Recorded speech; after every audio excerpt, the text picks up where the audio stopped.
Salam alaikum, brothers and sisters, and welcome to this week's installment of Campcast. Thanks for joining us. Don't forget that, as always, for listeners of Campcast, anyone who wants to find out more information about the Speaking Club, do feel free to visit our page on VK, which you can find under the name Campfire. And don't forget that you can use the promo code Campcast21, and you will get a free lesson when you buy your first packet. Today's guest is a very interesting chap and a very bright chap by the name of Nikita. He is a recent graduate of the Moscow Institute for International Relations, and as such has some very well-known classmates and former classmates. So Nikita, no doubt, has a bright future. It's moments like these when I'm not so pessimistic as I might be in other circumstances as regards the younger generation. We spoke about all manner of interesting topics about translation and the subtleties of various aspects of translation, including extra-linguistic aspects, as Nikita calls them, cultural references, so to speak, and so on. We talk about bureaucratic processes, amongst them university related difficulties and visa related difficulties. We talked about South Africa. We talked about loads of stuff. So without further ado, I'll give you Nikita.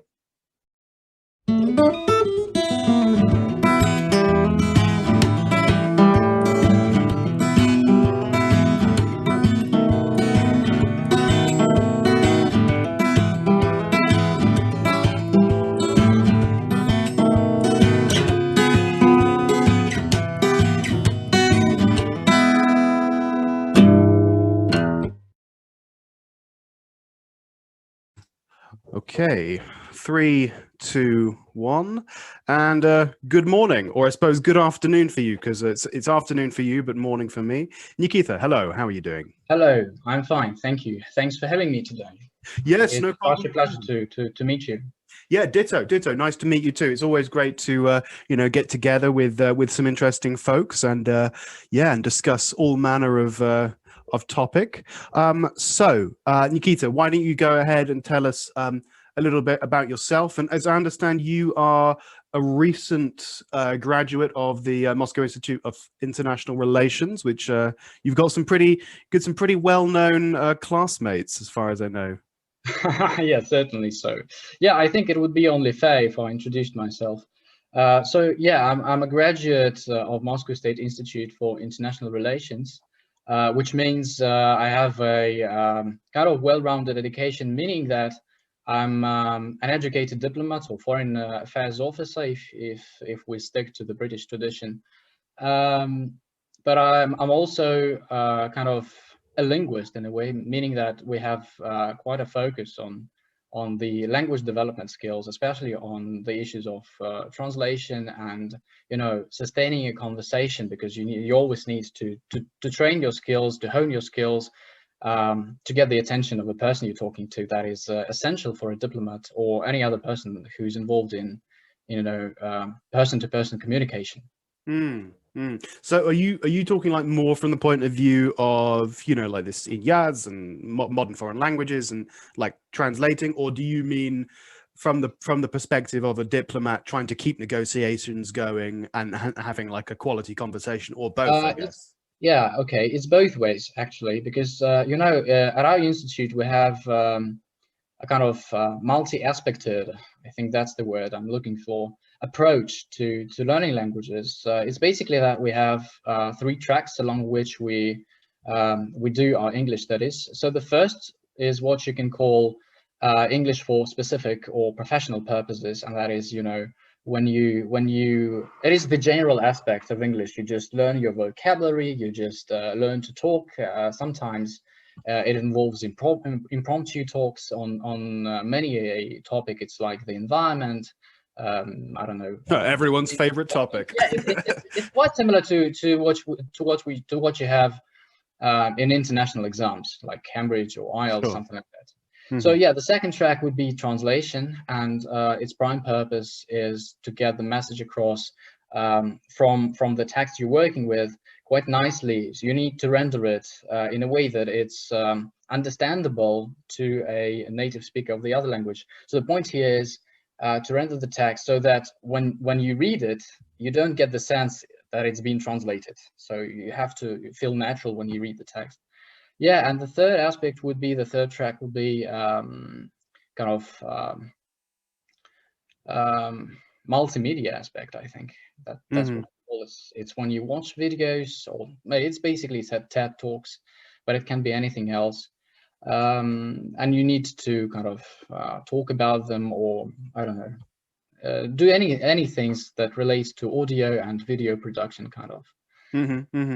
Awesome. Well, that sounds pretty thorough, because you know, there's been several instances on the podcast when I've given my my quite honest opinion about the way that languages are taught in the Russian education system, not only at school but also at university. I think that your particular institute may be an exception from the rule, because obviously you are very much geared towards. Oh no, you're shaking your head. Yeah, it's pretty you know, Soviet style approach. Oh, Jesus.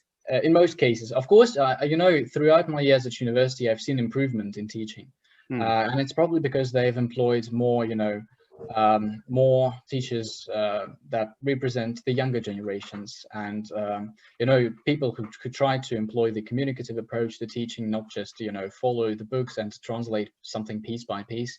But the bulk of our studies is still related to the practices that were established long ago in the Soviet times, and that is something I pity quite a lot, because you need to learn a lot of, you know, useless vocabulary which you will never use.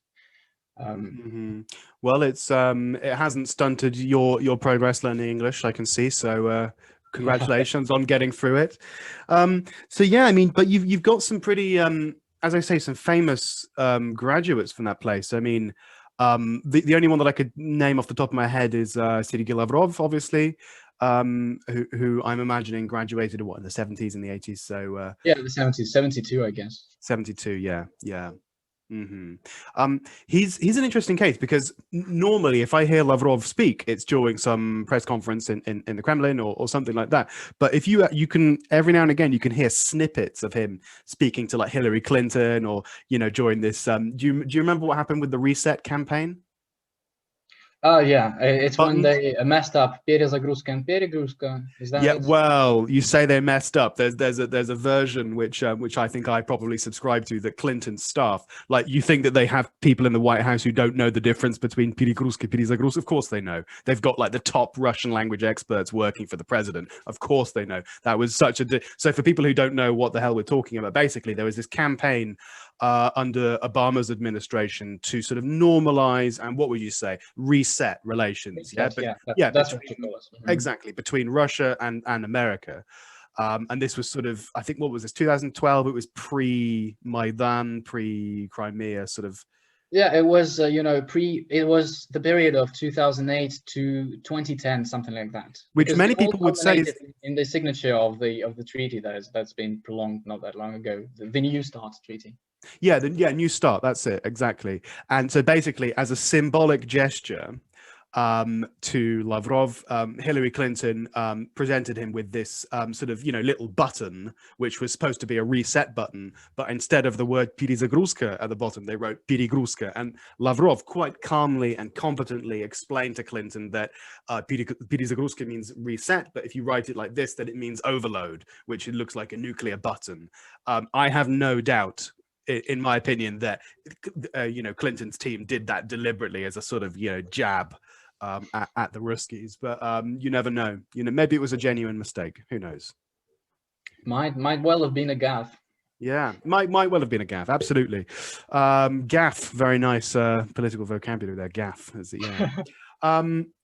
So yeah, I mean, but you know, in terms of your career prospects, I mean, I don't know what you're planning to do. We can talk about that in just a sec. But the world is very much your oyster. I mean, you could be president of Kazakhstan, or some famous diplomat. He's a graduate of my university as well. Yeah, and the president of Azerbaijan, I think, at the moment. Yeah. Yeah. So, yeah. The only difference is that Lavrov and Takayev studied international relations, while Aliyev, if I'm not mistaken, he was studying international law. Oh, okay. It's just that it's two different faculties. The only difference. All right. All right. So, what have you been working on recently since graduating? Well, you know, it's quite a bunch of things that I'm trying to do. I've, you know, like throughout my university years, I was always involved in language teaching, because, you know, studying English at university is one thing, because you get to know one sort of line of vocabulary, but practicing English involves you learning something on a broader perspective, and that's why I'm really interested in teaching English as well. And I've been mostly teaching it to students who want to get prepared for the All Russian Olympiad, or school students, I mean.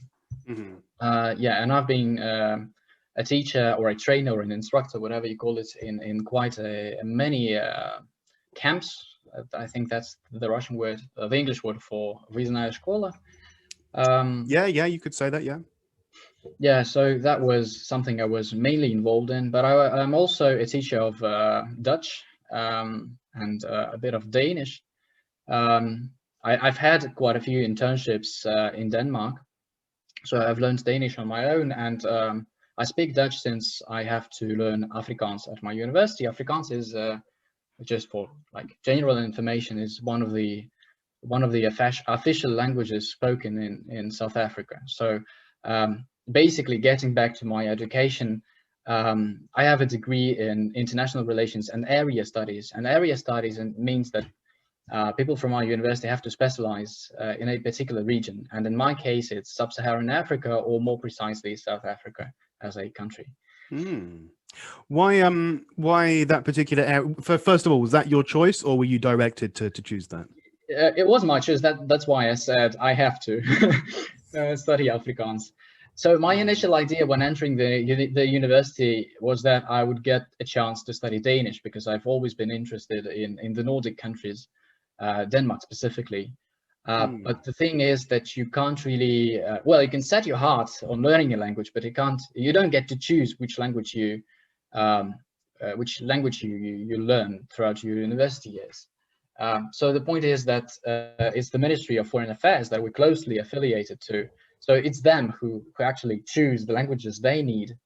And the university provides, you know, kind of future experts on these countries, on these regions. And that's why I got Afrikaans. I'm not a fan of that. I'm not a fan of that system. Yeah, Don't want the no one is government a fan touching of my education. Thank you very much. It's my choice. It's my education. But yeah, we can save that for later. But you know, I'm actually grateful in the end that I have Afrikaans as my language, because, you know, South Africa is a wonderful country, and I'm probably now like an ambassador at large for branding and promoting South Africa, because this is just a wonderful country. Whatever people say, especially, you know, the news, the news is usually very biased when they talk about South Africa. But the same is true about Russia in South Africa. So the news about Russia is really biased. But I think still our like intercultural and interstate relations are rather good. But I would probably recommend South Africa as a prime destination for any tourist. So if you're tired of going to Turkey or Greece, South Africa is the choice for you. Well, of course, the visa situation in South Africa is pretty good for Russian citizens, is it not? Yeah, you don't have a visa to go there. You just go there, and that's it. Yeah, I'm not a fan of visas. I No one is. Yeah, well, I mean, some people who are graduates of your university are. I mean, the Russian immigration system is really tough. Yeah, I grant you that. Well, it is and it isn't, because if you follow all of the rules and you know, you get all of the certificates and the bumashkas that you actually need, then yeah, it's pretty complicated. Yeah, then it's pretty complicated, sure. However, as with any official bureaucratic procedure in Russia, you pay $100, you can get a business visa like that. I know a lot of people who do and have done that. I'm not going to name any names. The ministry, in recent years, the ministry tries to liberalize the visa issues, since many point out, and quite fairly, that it's rather easy for a Russian citizen to obtain a Schengen visa, and it doesn't cost you much. But it doesn't really work the same way for the citizens who come from the Schengen area, because, you know, Europeans have to collect many more bumashkas than we have to do. Yeah. Do you want to know something fun? The first time in my life when I ever had my blood taken from my vein by a doctor, do you know when the first time that was? When I was applying for a Russian visa. I've never had a blood test in my life until that point. And Was so that a corona test, or was it no. This was way back in the day when I applied for my first ever visa. So this was 2011 when I went to the State University of Yaroslavl to go and study. You need an HIV certificate, so showing that you obviously have no HIV. Yeah, that was still in the time when Russia used to pretend that HIV was only a foreign problem. But anyway, and I'd never had a blood test before that. And then, of course, when I started working as a full-time employee in a Russian business at a Russian company, then I needed to have that yearly medical check, which was very, very thorough. Like, I kind of understand the drugs and alcohol thing. So I needed to have this, spravka nesudimosти. I needed to have, a certificate saying that I haven't got drugs and alcohol in my system because I work with children. For your employment or for the visa? No, this was employment now. So obviously, because I work with children, I needed to have these sort of child protection and safeguarding checks, which is absolutely understandable. That's fine. But if I'm just a teacher, going to oil and gas companies and teaching adults, I'm sorry, I don't need an appointment with the proctologist. I'm sorry, I don't need that. And also, so when I tell the story in class about how the first time I ever had my blood taken from my vein was when I was getting a Russian visa, my students are always a bit shocked, and they said, well, what about when you went to university? I said, well, what about it? Why, in your opinion, is it necessary to have a medical check to go to university? What? And no one can tell me the answer. No one can tell me. Can you? Why do you think it's necessary? I don't think it's necessary. Well, there we go. It's like, what's okay? Let's imagine the worst possible. You discover this person wants to go to university. He has a medical check, and they find he has cancer, or you've got HIV, for example. Okay, and what? Now you can't go to university. I don't think you will be denied access to university. Exactly. So what's the point? What's the point? It's so stupid. That they know what to expect. Yeah. Good point. Yeah. And again, I kind of understand it with driving tests. I think, to be honest, in the UK, we're not strict enough with driving licenses, and that because the way that it works here is if you somehow develop a medical condition which will affect your ability to drive. For example, you start to go blind, you start to lose your sight, then it's your responsibility to report it to the DVLA, which is like arguably is the English equivalent, the DVLA. So no one does. What is it stand for? I'm just, it's the first time I hear this acronym or abbreviation, whatever it is. DVLA is the Driver and Vehicle Licensing Association. Okay. So it stands for association. Is it governmental or? Yes, it's a governmental. It's a government office. It's either association or agency. I don't remember which. But yeah, DVLA. Yeah, like Google the days. Okay. They even rhyme. Yeah. That's what I was going to tell you. Yeah, absolutely. It's a micro poem in in government agencies. Yeah. So you were telling me before we started taping about this new sort of translation project that you're working on, or is it courses, or what's this all about? Yeah, so I'm now working together with Vladimir from the Proficiency Exams group, and we are going to try and set up a course in translation, because many people think that when they've passed the CAE test or the CPE test, they've achieved everything they could possibly imagine, but there's still different ways to still hone and develop your English skills, and translation is one of the avenues you can go. The idea of this course is to expand the horizons for people, because sometimes when you learn idiomatic expressions for the exams, you do understand how to use them, the context, but what if someone asks you to explain it in Russian or give a meaningful translation of it? You'd probably have some difficulty in doing so, and that actually applies not only to idioms but to many expressions, to simple phrases, because you do understand the meaning but you don't know how to render this in Russian. I think the main problem is that with the pandemics on the rise, many people are now enlisted into the ranks of freelance translators, but the results of their, works or projects are, well, dubious, I would say, yeah. So for that, you really need some specific training. Otherwise, you won't be able to translate. And I think it's important for a translator or an interpreter, especially, to distinguish him or herself from, automated translation mechanisms like Google or Yandex, because, well, if you don't need professional translation, you can just, use Google and Yandex, and that's it. But you really need to think what you do when you translate things, and that's what I'm going to try and show people if they're interested. I think it's just one of the ways to expand the language, because you still get to know a lot of things you might have missed whilst preparing for various exams, or even if you were taking a general English course. Yeah, for sure. I think that's one of the downfalls of the so-called communicative method. And the communicative method's great, don't get me wrong. Sorry, just fixing myself it's a cup great of if coffee. you want to kind of go to a country and feel yourself free in expressing whatever you want. I'm a bit more cynical about it than you, I think, because and I've talked about this before in the podcast. A lot of the communicative method is based in I'm sure, genuine pedagogical and educational research, and it makes sense. It makes sense. If you want to practice speaking, then English should be not only the target language, but also the method of instruction, the language of instruction. Okay, that makes sense. However, I think it's also an invention of convenience.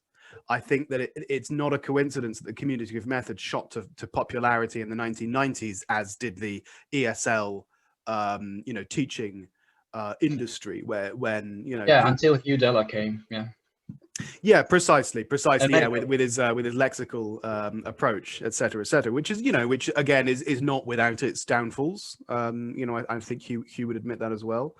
But I also think that you need to take into account the historical background of the approach, because the way I know it was primarily intended for people willing to migrate to English-speaking countries. And for them, the prime target, the grand objective was to get their speaking going and to get their writing going. Absolutely. But all I wanted to say was, I think the flip side to that is that it's not only the consumers and the students who made the method quite popular in the first part of the 21st century. It was also the type of people who were applying for these jobs. So people who, for example, who didn't speak a word of Russian, let's say, who didn't really know anything about Russia and about Russian culture, picked up a suitcase, rocked up in Yekaterinburg or somewhere like that, and started teaching. Well, I'm a native speaker, so I know what I'm talking about. So, and again, I've talked about this on the podcast before, and I think things are changing now, especially in Russia, even in China, where I don't know if you know about how it works there, but basically, if you're a native speaker, or if you're white, they will worship you and just listen to every single word you say. And it kind of used to be like that in Russia up until about 2007, 2010, maybe. And then the sort of idea that, being a foreigner gives you a celebrity status. In Tyumen, in Moscow, it's already, for many years, it hasn't been like that. That's started to fade now, and Russian consumers simply won't put up with it. They won't tolerate unqualified people simply using their status as a native speaker to try and prefer, which as I always say, that's why I take teaching very seriously, and I don't take it lightly. I don't for one second think that I know what I'm speaking about because I'm a native speaker. It's because I got a linguistic education, and because I do the background research, and I'm trying to improve as a teacher all the time. Native speakers can be helpful in a way if we kind of organize speaking sessions with students, and I've been employed as a mediator or an interlocutor throughout these speaking sessions. So there was a native speaker present in the room, and he or she would be talking about certain cultural aspects or historical aspects, and I would provide the commentary, the necessary translations, the explanations of culture specific items, because once I invited my South African made to join us in our English class, our English session. And so he was talking a lot about South Africa, about the history of the country, about, you know, the various language aspects. But I was there to kind of monitor the progress to see whether the students really understand what we're talking about. And I was providing, you know, the necessary commentary. I think in this way it would work. But of course, just a native speaker. So the problem would be to how do you measure the degree or the extent to which students really understand what you're talking about? And you can't really help if they don't understand it. Which is what I'm saying. This is one of the pitfalls of the communicative method. I kind of take that method with a pinch of salt. I mean, just to clarify, I'm not an example of one of those people who thinks they can, you know, rock up in a country with zero knowledge of the culture. You know, for example, because when I moved to Russia, I'm a Russian speaker, and you know, I've studied in Russia before. You have quite a linguistic background. Sure. And what I think that, and again, I don't want to go too heavy on this topic today because we talk about it a lot on the podcast, but just suffice it to say that this sort of assumption, or not assumption, this quite correct statement that just because you're a native speaker doesn't mean you're a good teacher. Okay, I agree. But then I think these days, sometimes the pendulum does tend to swing a little bit too far in the other direction. And now people make the mistake of saying, if you are a native speaker, you are by definition not a good teacher. I'm sorry, I don't quite agree with that. I think it's perfectly possible to be both. You know, and I think, you know, truly appreciating, you know, how good or how bad someone of a teacher someone is simply a case of saying, just because you're, you know, Russian or you know, whoever, doesn't mean you can't teach English well. The same is true as a native speaker. Just because you're a native speaker doesn't mean you can't that you're going to be a good teacher, but it also doesn't mean you're going to be a bad teacher. I think the best way is just to not pay attention to. I think it's also a matter, you know, of aspects that you teach. So if you're going to teach a beginner, I think a Russian speaker would be a bit more preferable, since you can explain more things than a native speaker would. But if you want to hone your, you know, idiomatic language, if you want to hone your writing especially, because, you know, I always pity those who you know, miss on writing, and then because I've experienced a lot of, you know, students who are brilliant of their speaking, who are brilliant at completing use of English assignments, but then when it comes to their writing, it's probably okay. Those writings are good in terms of language because they would use the same words they use for speaking and they put them into writing. But then those papers lack any coherency, any logic, any structure, anything, and you can't really read them. And I was only able to understand those writings since I was a native speaker of Russian, because, you know, the typical approach the students take when writing is to formulate ideas in their heads and write in Russian, in their native language, and then kind of try and transfer those ideas in English. And so the structure of the sentences just follows the patterns of the native language. And that's why I really think writing should be a domain of either proficient teachers who know their job well, or for native speakers, because for them it would be just a little bit more natural to monitor the ways in which writings are structured and organized and all that. Yeah, possibly, sure. So what's the format of this translation course of yours going to look like? Yes, so it will be made up of 3 modules. Each module is, you know, a completed cycle of learning. So and they're structured in a way that you get to know the basics, then you kind of progress to the intermediate, you know, language of translation, and then you level of translation, and then you get to know the advanced things. And the advanced things so this implies that we get to know literary translation, художественный перевод. So the first 2 modules will be mostly devoted to what we call общественно-политический перевод. So it's basically news writing style, and then we'll progress to literary style, to fiction.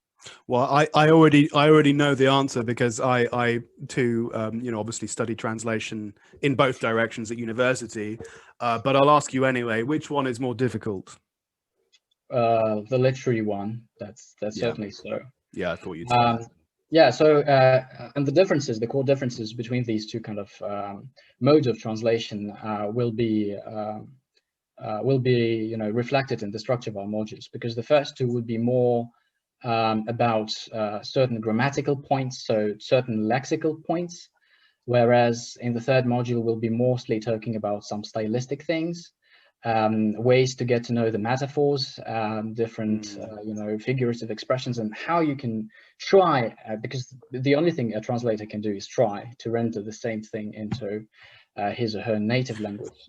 Yeah, I agree with what you're saying completely, and it's a lot of people might have the opposite intuition. For example, you know, one of my tasks that my professor gave me at university from Russian to English translation was to translate the guarantee from Lada Viesta, or some sort of Lada, or Priora maybe it was, I don't remember. And that's an example of a text where if you have enough understanding of Russian, you understand the grammar, and if you have a dictionary, then you cannot fail. That there is no real wrong way to translate it unless you actually misunderstand the original text. But then when you're talking about literary translation, the amount of different ways that you could translate, you know, a particular, especially when we're talking about, you know, cultural references and you know, I remember one line of, you know, I remember I was translating I think it was some fairy tale, I don't remember it, from Russian into English, and one of the first lines was describing this guy was sleeping in the morning, he was sleeping late, and the line in Russian said, I don't remember the name of the character, on spal bogatyrskim snom. like then you have to just, you know, dive so deep into that one word, like, you know, like how do you encapsulate that in one line? There's just so much cultural baggage tied up in that particular word. I don't know, what's your sort of advice to people who want to translate literary texts? I think it's important. Well, literary text, it's really hard to give advice because you have to have the skills. It's the first component. The second would be your intuition. Without your intuition, you won't succeed. But it also takes a proficient command of your native language, because you actually need to start from reading books that, you know, that reflect the classics of Russian literature. You need to get to know the contemporary Russian literature, because you need to pick up the right language. Without the right language, you won't find the right words. But it also takes, so what you were referring to is known as, you know, extra-linguistic aspects of translation. It's when you, and they're everywhere. So for example, if you'll be translating it, if you need to translate a text on American elections, for example, you would probably come across the word Super Tuesday, and many, you know, in Russia translated it Super Vtornik or and so imagine like a person who's reading this text, and then Super Vtornik, what is it? So what is it about? It doesn't tell, so it doesn't ring a bell. And so you need to really explain that this is the day when the Americans typically hold their elections. So you need to find a way to kind of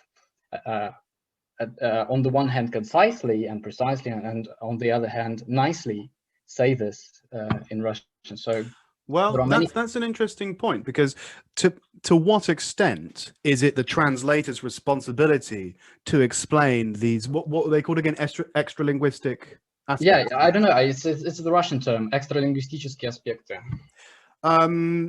It's basically culture specific thing. Yeah, I think we would just call it cultural references, but yeah, but I suppose that makes sense. Extra-linguistic aspects, let's call them.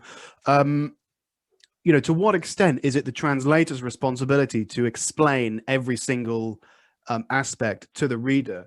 If let's say that, you know, for example, if I didn't speak Russian, or I didn't know anything about Russian culture, and I'm reading, like, you know, Dr. Zhivago or whatever, and that, you know, there's, you know, he's talking about the Reds fighting the Whites, like, I think we would agree that it's not the translator's responsibility to explain that the Whites are the loyalists to the Tsar and the Reds are the communists. You need to know it's certainly not the case, no.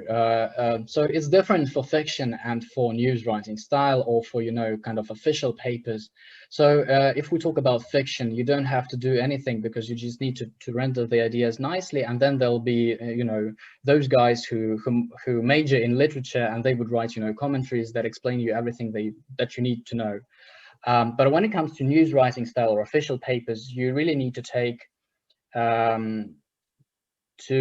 stock of you really need to account for your reader, for your target reader. So if it's a person who's really knowledgeable about a particular culture or region, then you just translate it and it's perfect. But if you would be translating something that is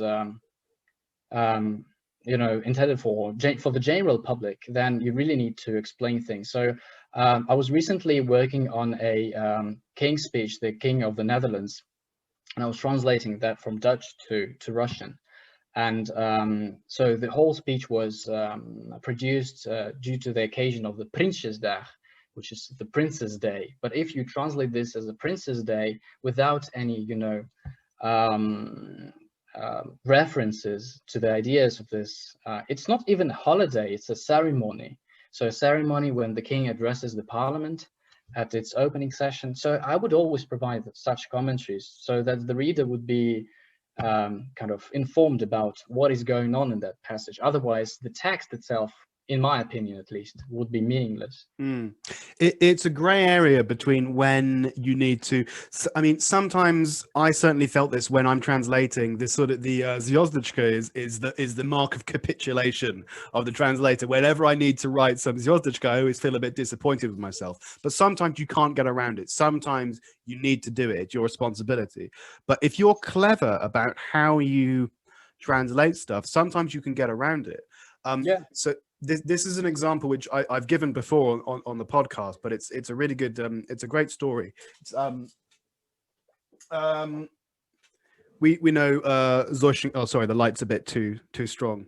Okay, it's Zoshenka. I don't know if you can see. This is an example that was given to me by the same professor who was getting me to translate about La de Priora as well. It's the Priora Virginia subject. No, it was Russian to English translation. And so this was a story called Kachirga by Zoshenka. You go and look it up after it'll take you 5 minutes to read. It's like 3 or 4 pages, and basically it's a short story about the director of a factory in this this is like the sort of avant-garde socialist times with the partisan types who are in charge, the new Soviet elite. And there was this guy who his job in the factory was to stoke the fires of the furnace with his poker, with this kachirga. And basically the long story short, he needed to get a new poker to do his job correctly, so that the director is writing this memo to the central committee saying, we не хватает столько-то, and then he's thinking kachirgov, kachirge, he's thinking of how to say it correctly. And then he calls in his secretary, and his secretary says, okay, let me think. So it's kachirga, kachirgam, kachirga, kachirgam, and she's declining the word kachirga in all of these different cases in Russian. And I had to translate this into English. And so first of all, we need to deal with the fact that, the idea that kachiryog, which is the correct answer, as I'm sure is a difficult word to get off the top of your head for a native Russian speaker. You need to communicate that. So for that, I needed this zvezdichka thing. But then this bit of dialogue where the secretary is declining this word in all the different cases. Now, some of my contemporaries in this class, they just translated what that would mean. So, kachirgami, like they translated as with the pokers. And kachirgam, they translated as for the or to the pokers, which, okay, maybe that's legitimate. That's not the best way to go around. Well, the way that I did it, to see if you agree with me now, maybe you give me top marks or not. The way that I did it, I simply named the cases in Russian.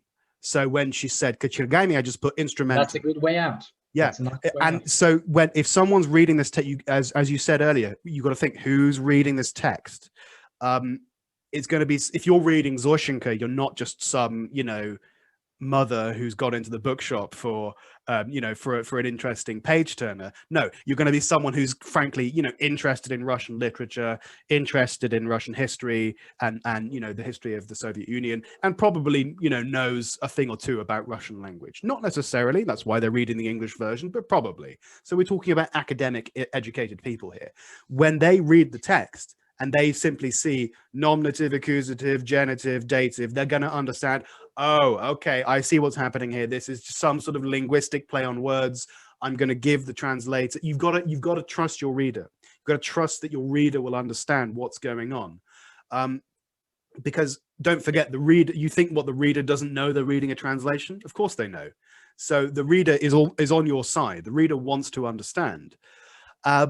So would you have translated it like I did, or would you have chosen? Yeah, certainly so. Certainly so. Just to give you another example, which is a little bit more simple in terms of translation, but it's a nice one. I've recently come across a sentence in English that some guy was ashamed of his parents because they would always say she don't, he don't, and so on. And how would you translate this? This is certainly something that you can't really translate directly into Russian, because you need to show that this is grammatically wrong, and that was the reason the guy was ashamed of his parents. So I decided to translate this as он стыдился своих родителей, потому что они всегда говорили хочут и хочете. So you come up with the words and that are typically mispronounced or typically misspelled, and you just to communicate the same idea. So yeah, when it comes to translation of fiction, you really need to think about the emotions conveyed and the ideas implied in the first place, and then you just need to find the right words for that, and that's probably the hardest thing to do. For sure. Trying to I sometimes imagine that the way that if I'm speaking Russian to my wife or something, and if I imagine someone's trying to subtitle our dialogue, it would be impossible. I don't know how you do it, because as like a jokey example, to say things which are grammatical mistakes, they're pretty hard to transpose. For example, if if my wife says something like just stupid example, я хочу в Макдак or something like that, then I can say хачи as like a jokey response. Я хочу, ну хачи. How would you translate that? It would be really, I don't know, it's pretty hard to make a mistake with the verb want. Yeah. But then you just employ something that would convey the emotions, that would convay the idea of a joke. I would say something like, "You would want it," something like that. Want as much as you want. want as much as you want, something like that. So you need to come up with your own play on words, and that's why it's always good. So if the translator can communicate with the author, and that was the case when. Lisa, and I forgot her last name, was translating Evgeny Vodolaskin's Lavr, and that was Laurus, I don't know the right pronunciation of that in English, because with Latin it's kind of, that was a feat of translation. It's for me, it would be impossible to render that, because Vodolaskin employs a lot of ancient Rus language. I don't know how to put it. And he, in order to create that experience of the medieval ages, the medieval Russia, and once again, for a person not acquainted with Russia's history, with Russia's language traditions, it would be just impossible to translate this. And it's also a challenging thing for a reader, because you probably need some background to really get the message that the author would convey. Otherwise, you would just read the book and you'd say, well, I loved the translation, it was nice, but you won't get the meaning. So I think it's some pieces of literature, they are both demanding on the side of the translator and on the reader. Yeah, absolutely. So what are you focusing most of your efforts on now? Because when did you graduate, by the way, if it's not a secret? No, it's not a secret. It was last year, and I'm now doing my master's. So in Russia. Oh, okay. So you're still very much. So is this translation project? This is like a kind of side hustle, just to keep you going while you're going through university. Well, it's just a project I'm mostly interested in now, because I only do something that I'm really passionate about. Otherwise, I wouldn't be so sure that people would love what I do. And they would get something out of it. So that's the only reason I was having in mind when I was, conceiving this course. So I'm now working on preparing the materials for it, because the course will have a lot of materials for its students. So it's not only the learning sessions that we'll have, and each module would have 4 of them, lasting 100 minutes, but it will also have worksheets available, which would contain a lot of exercises, practical drills, some pieces of advice, and some examples of how you can go about doing one thing or another. So basically, at the end of the course, the students would have a sort of a book at their disposal, and I'm also putting a lot of efforts into designing it so that you can print it out, and you can enjoy the format. You can enjoy the not only the materials but also the format, so that you can really hold it in your hands and that's nice. That's nice. When you have something, a nice quality resource afterwards. That's yeah, I approve. I very much approve. I think one thing I wanted to ask you about as well is, and I don't know whether you consider this to be your sort of Promethean fire, because I certainly do when it comes to translation. Is translating poetry, which is... Oh no, that's beyond me, no. Well, so this is a bit of a hobby of mine. I'm not claiming that I'm in any way good or even nearly competent when it comes to translations of poetry. But so people who subscribe to the Campfire page, they will know that recently I translated, Don by Pushkin. You know, the one that goes, "Вон он льется, здравствуй, Don." Something. I can't even remember how it goes now. От сынов твоих далеких я привез тебе поклон, etc., etc. And look, Pushkin's very hit and miss when it comes to translating into English, because the way that, so that particular poem, for example, that's written in trochaic tetrameter, which is an example of a meter which is very, very common in English. So Pushkin really loved his tetrameter and pentameter, which, you know, everyone from Shakespeare to God knows who in English is big fans of as well. Pentameter really lends itself to the English language, as does tetrameter. So in that regard, translating Pushkin's meter, and I'm not saying I did a perfect job of it, but it's easier than some other poets, for example. But then when it comes to Mayakovsky, oh my God, the guy's a nutter. He's an absolute nutter, and let alone the fact that he was constantly wasted, and he was it's the guy who wrote that life is good, and how does it go? Жизнь хороша, хорошо живется. Something I can't remember what he said, but then 2 years later shot himself. Crazy guy, crazy guy. And so this was a translation which Timur from the page Poetry Translation /Перевод стихов suggested that I give a go. So shout out to Timur. Go and subscribe to his page if you haven't already. And so he gave me a hand with this. And sometimes with Mayakovsky, it's really hard to tell. Sometimes you don't know, is he just making a mistake because he's so wasted, or is it a deliberate play on words? For example, when I had this poem which Timur suggested that I try about, I don't know if you remember it, it goes "Море уходит спать, море уходит спать," and then the next line says, "Как говорят, инцидент исперчен." And I thought, oh, he's making a mistake. Then Timur said, well, have a look more closely at it, because to me, because obviously, it should be incident исчерпан. But then исперчен, that, like, I didn't see it straight away.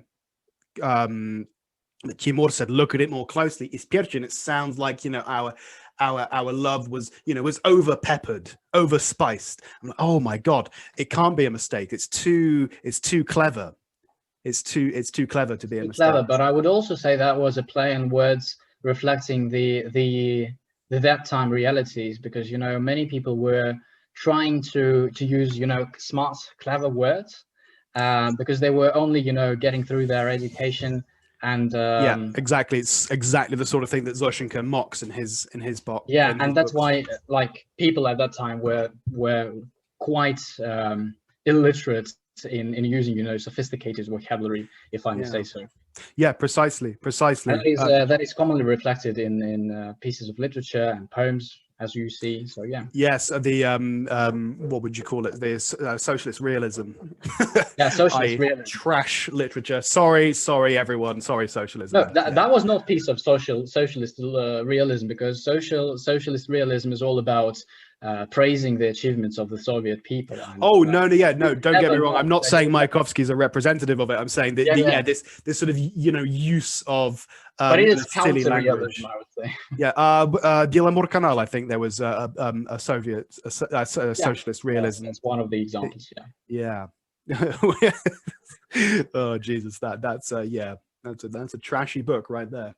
Sorry for the but people. at our course, we'll be still working with new style pieces, but they would incorporate a wide range of topics, and one of the aims of the course is also to show how different the approaches for translation things from Russian and from English are, because it's obvious that it's easier for you as a native speaker of Russian to translate things from English. You just need to get the idea of what it's written, and then you just render it. But when it comes to translating from Russian, you really need to think of how you need to translate this in a very accurate fashion, so that a native speaker of English would have no problem in getting or in finding out what you've meant by this, because sometimes Russians tend to copy the structure of their sentences, and that is awful, especially if those sentences are compounded.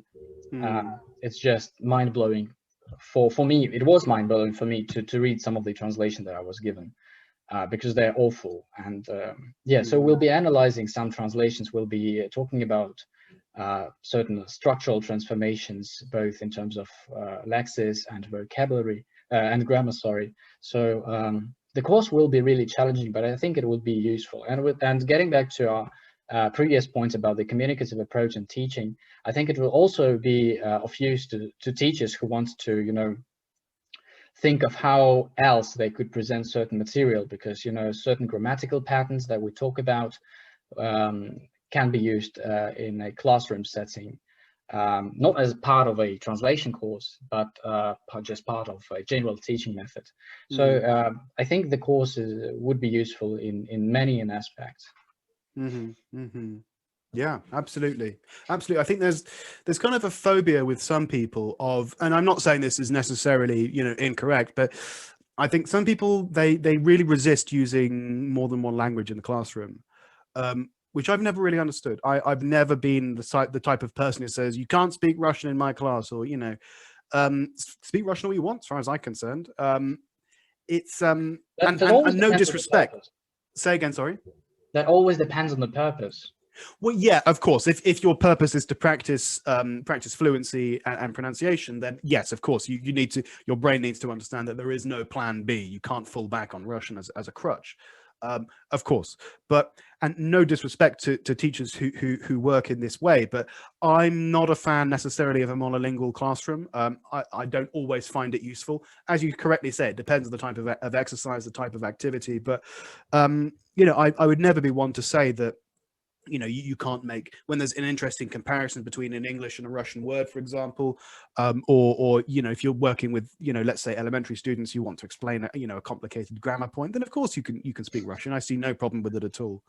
And if you're speaking about translation, then of course, you've got to do it in two languages. Yeah, and two languages, may come in handy when you also need to explain the subtleties of meaning. And I have one of the materials that I've prepared myself about Mr. Sleepsloth. I can talk about it a bit later. The idea was to show how the English tense system can reflect the subtleties of meaning of what we in Russian would say, because it also depends on the language itself, because the Russian language is a flexic language, meaning that we decline everything, we conjugate everything. Inflected. That's how we get our meaning.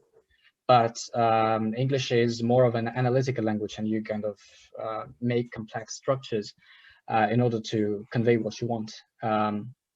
So one of the examples would be like, my car won't start. So it's just, won't, but what is the meaning of this won't? Is it just the future, simple, and its negation? because I would translate this sentence, моя машина почему-то никак не заводится. So I would add, почему-то, because you can't figure out.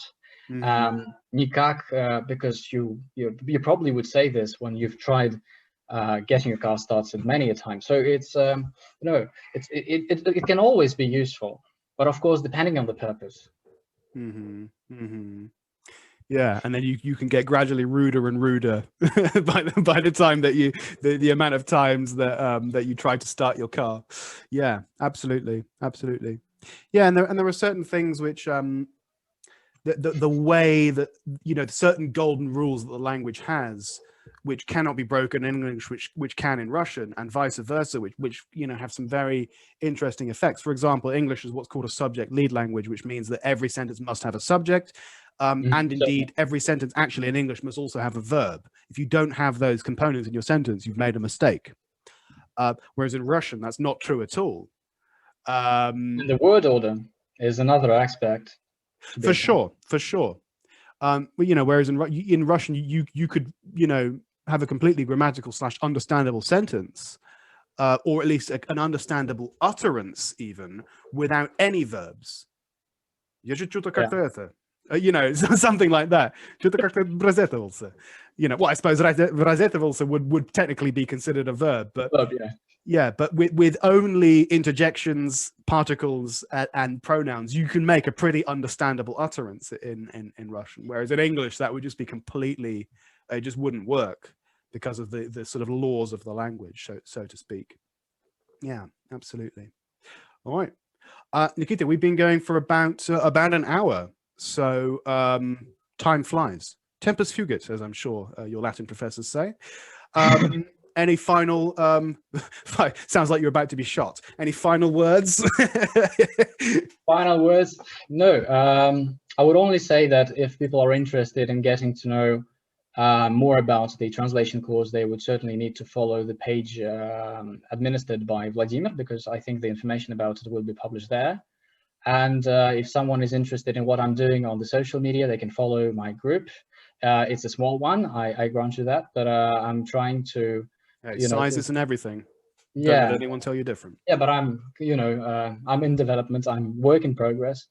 So it's called Mr. Sleepsloth. Mr. Sleepsloth is a fictional character, which is a feat of my imagination. It was, I came up with this when I was trying to explain some grammatical patterns, and I realized that just contextual examples were not enough to get the message across, because they will soon be forgotten. And, I was trying to create crazy sentences so that everyone remembers them.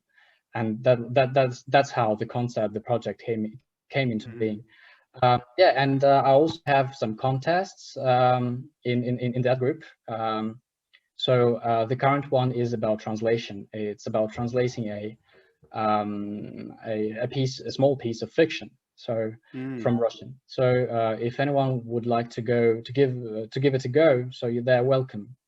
Yeah, and as a bonus, they'll get some materials prepared by me for students who'd like to practice their skills for the All Russian Olympiad. So it might be that sounds exciting. For teachers as well. That's super exciting. And yeah, definitely worth looking out for. I think Mr. Sleepsloth is pretty hard to spell in the mind's ear. So I don't worry, I'm gonna link to your page, and I'll put like a description. Thank you. Yeah, no worries. If anyone's listening and you are not subscribed to Nikita's page, don't think, just do it. Just do it, as they say. Okay, Nikita, thanks very much for coming on the show. And I will see you. No, my pleasure. The pleasure is all mine. I will see you when I see you. Yeah. See you then. Bye now.